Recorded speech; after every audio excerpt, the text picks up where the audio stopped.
Hey guys, good morning, welcome to another blog. আর এখন সকাল সকাল ঘুম থেকে উঠে গেছি, আর আমাদের সেটআপ লাগানো আছে ওই সাইডে। লাইটের কাজটা এখনো কিন্তু হয়নি। এবার কিন্তু সবাই মিলে একসাথে চান করতে যাবো। চান টান করে দেখা যাক, খাবার দাবার খেতে হবে। আমাদের চান টান করা এখন কমপ্লিট, আর আমরা আছি এখন অযোধ্যা মোড়ের ঠিক অযোধ্যা পাহাড়ের পাশেই। আর এই দিকের গাইজ পরিবেশটা কিন্তু একদম দারুণ। এখন টাইম দুপুর 2টা, আর গাইজ মাথার উপরে রোদ প্রচুর। তার মধ্যে এইভাবে গাড়ি লাগিয়ে তিরপল বেঁধে এভাবে আমরা লাইটটা সমস্ত কিছু প্রোগ্রামিং করে নিচ্ছি এখন, কারণ 4:30 5টা থেকে শুরু হয়ে যাবে।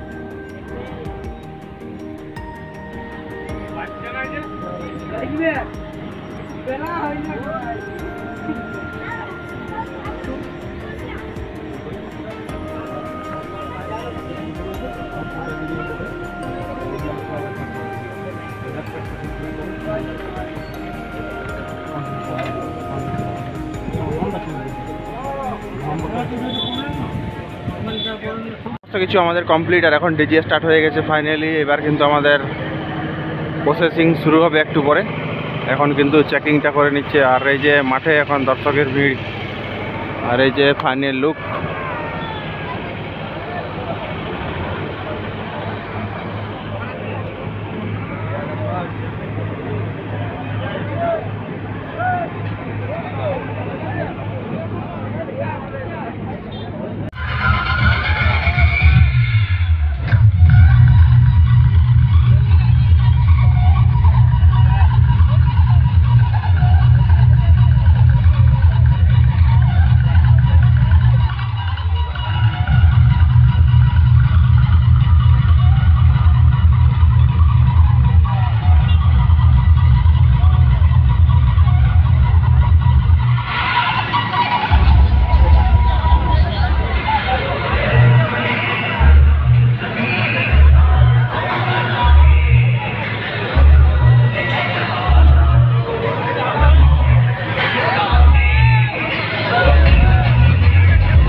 অযোধ্যা পাহাড়, আর ওই যে দূরে একদম আপার ড্যাম, লোয়ার ড্যাম, আর এইদিকে প্রাকৃতিক সৌন্দর্য, আর এই সাইডে পাশেই আমাদের রোড শো।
ওই উপরে গাইস রাম মন্দির।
রাত্রি এখন 1:30 বাজে আর খুলতে খুলতে আমাদের এত সময় হয়ে গেছে, এখনো খোলা হয়নি, এখনো অনেক টাইম লাগবে।